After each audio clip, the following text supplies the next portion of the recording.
वाक़ई ॿुधाईंदा हलूं। सिंध जे नए मकानी निज़ाम जो तरमीमी बिल ॿ भेरा मंज़ूर थियण बावजूद बि ऑपोज़िशन वटि क़बूलियत न माणे सघियो आहे। इन हवाले सां रिपोर्ट करियो आहे गाज़ी झंडीर। सिंध सरकार पारां सिंध असेंबली में पास करायल लोकल गवर्नमेंट एक्ट ते मुखालिफ़ धुर सां लाॻापियल MQM, पाकिस्तान, PTI, जमात इस्लामी, तोड़े GDA ऐं ॿियनि पार्टियुनि जो चवणु आहे त नए लोकल गवर्नमेंट एक्ट वसीले मकानी इदारनि जे नुमाइंदनि खां अख़्तियार खसिया विया आहिनि, जॾहिं त उन जे उबतड़ पीपल्स पार्टी जी सिंध सरकार जी दावा आहे त नए मकानी एक्ट तहत मेयर समेत टाउन ऐं UC चेयरमैननि खे वधीक बाअख़्तियार बणायो वियो आहे।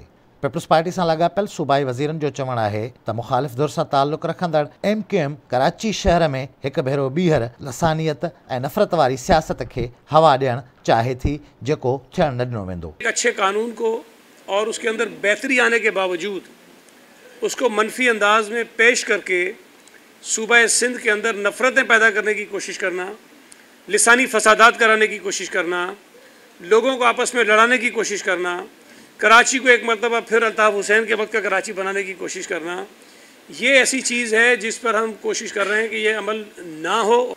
इस वक्त जो तरामीम हमने की हैं उस कानून को हमने बेहतर किया है और कुछ चीज़ें जो 2001 के कानून में भी नहीं थीं वो हमने इस मरतबा मेयर को दी हैं। कराची में वो हालात अब नहीं हैं, इनको बेचैनी ये है और ये हालात पैदा उस वक्त होंगे जब खुदा न खास्ता इनको दोबारा वो मौके मिले कि वो यहाँ पर खुरेजी करें।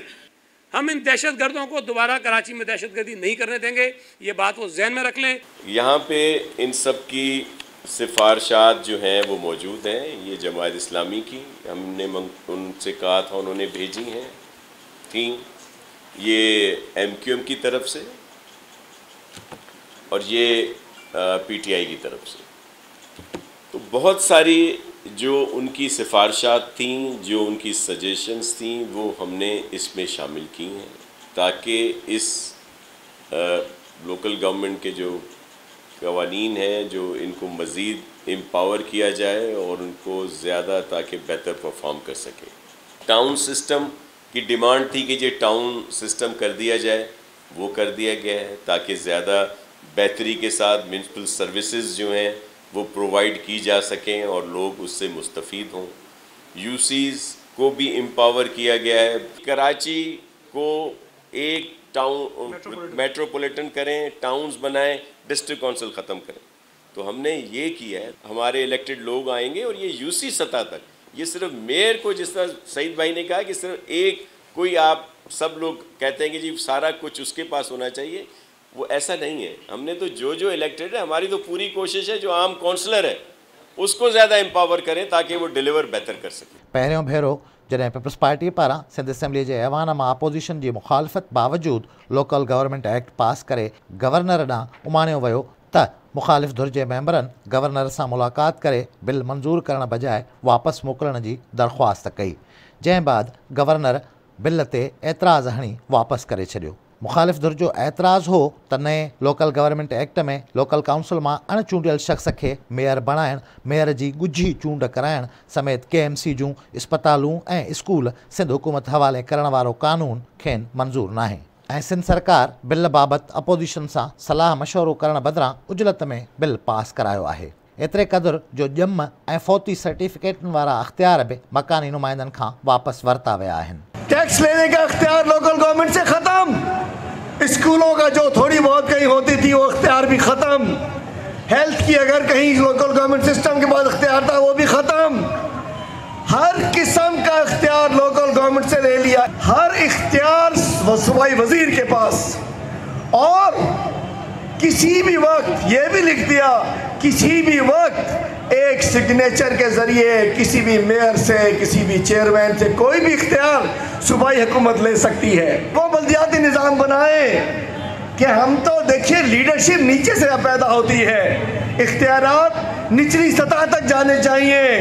डेवोल्यूशन ऑफ पावर का मतलब है ताकत नीचे तक जाए, इख्तियार नीचे तक जाए, वो इन्होंने नीचे से उड़ा दिया है। होॾां सिंध सरकार जो चवणु आहे त इलेक्शन कमीशन जो सिंध हुकूमत ते दबाव आहे त मार्च महीने ताईं सूबे में मकानी चूंडूं करायूं वञनि। इन करे टाइम घटि हुजण करे बिल खे जल्दी में पास करायो वियो, पर मुखालिफ़ धुर अॻ में ई इहे तजवीज़ूं ॾींदी रही आहे त टाउन ठाहिया वञनि ऐं कचिरे खणण जा अख़्तियार मेयर हवाले कया वञनि, जंहिं करे नए मकानी इदारनि वारे एक्ट में इहे तरमीमूं आंदियूं वयूं आहिनि। जो लिसानियत शुरू की गई है कि कब्जा नामंजूर, ये सूबाई असेंबली सिंध जो है ये क्या कब्जा करा हुआ है सिंध पे? सूबाई असेंबली की में हम मेजॉरिटी में हैं, इस सूबे के लोगों ने हमें इलेक्ट किया, इस पे कहते हैं कब्जा के सिंध के लोगों पे? क्या तुम चाहते हो इस्लामाबाद से आके कब्जा उधर, जो कि तुम लोग चाह रहे थे अभी करने के लिए? ये सिंध के लोग ये कब्जा नहीं होने देंगे। हाँ, हम पाकिस्तान का हिस्सा है, हमें पाकिस्तान का हिस्सा समझो, ऐसे हालात नहीं पैदा करो कि लोग कुछ और सोचना शुरू हों। और आप ऐसे हालात पैदा कर रहे हैं, ये कहना, मैंने इनकी जुबान से सुना था, एक मेंबर है कि जी नासिर शाह साहब रोडी से हैं, वो कराची के फैसले करेंगे आके। नासिर शाह साहब सिंध के हैं, नासिर शाह साहब पाकिस्तान के हैं। और हाँ, इस सिंध के लोग अगर नासिर शाह साहब को पाकिस्तान पीपल्स पार्टी को इलेक्ट करेगी तो सिंध के लोगों के लिए नासिर शाह साहब फैसले करेंगे। तुम लोग माइनॉरिटी में हो, माइनॉरिटी में रहोगे, कभी फैसले नहीं करोगे। 8-10 महीने से, जब से लोकल गवर्नमेंट का टर्म खत्म हुआ था, मिनिस्टर साहब हर एक से बात कर रहे थे, उन्होंने सब स्टेक होल्डर से कंसल्ट किया, और ये मैंने फिर कहा और बेहतरी आ सकती है, और इंशाल्लाह ताला अगर जरूरत होगी हम और चीजें इसमें लाएंगे। गवर्नर सिंध जे एतराज़ बाद सिंध सरकार एक दफ़ो ॿीहर बिल खे सिंध असेंबली जे ऐवान मां कुझु नयनि तरमीमुनि सां गॾु पास करायो, जंहिं दौरान PTI ऐं पीपल्स पार्टी जे मेंबरनि विच में मुंहमारी पिणु थी।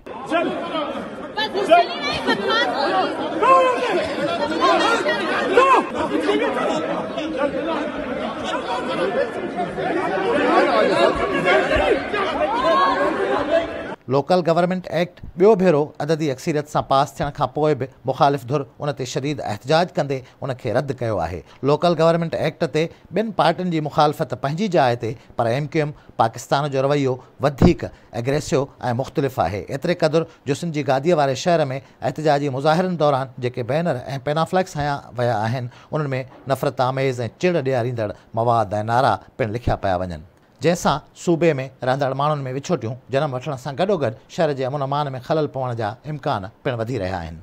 MQM पाकिस्तान जी अहिड़ी सियासत ते पीपल्स पार्टी सां लाॻापियल सूबाई वज़ीरनि जो चवणु आहे त हुननि ॿियो भेरो बिल में तरमीम कंदे उन शख़्स खे मेयर चूंडण जो मिजाज़ करार ॾिनो आहे जेको लोकल काउंसिल जो मेंबर हुजे, ऐं गॾोगॾु मेयर जी चूंड ॻुझे नमूने बजाए हथ मथे करे खुलियल नमूने कराइण वारी तरमीम पिणु मंज़ूर कई वई आहे। उन सां गॾु अपोज़िशन जे ई मुतालबे ते मेयर खे वाटर एंड सिवरेज बोर्ड जो वाइस चेयरमैन ऐं Sindh solid waste management Karachi जो चेयरमैन पिणु बणायो वेंदो।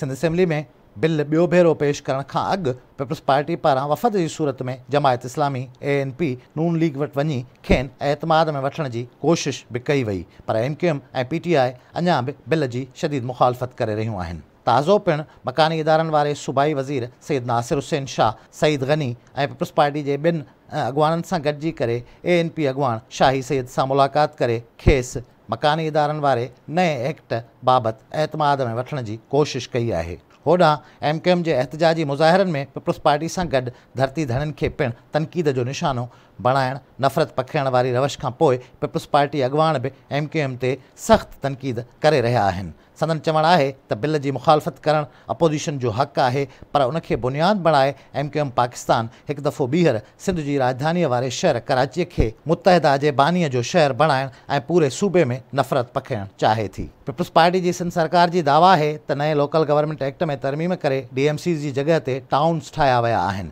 ऐं उन सां गॾु प्रॉपर्टी टैक्स उगाइण वारा अख़्तियार बि लोकल काउंसिल हवाले कया विया आहिनि। सिंध सरकार जो मौक़िफ़ आहे त स्कूलनि ऐं थाणनि खे बि लोकल काउंसिल्स खे रिपोर्ट करण जो पाबंद बणायो वियो आहे, जंहिंसां चूंडजी ईंदड़ मकानी इदारनि जे नुमाइंदनि जे अख़्तियारनि में इज़ाफ़ो थींदो। कैमरामैन हमाद रहमान सां गॾु गाज़ी झंडेर, आवाज़ न्यूज़, कराची।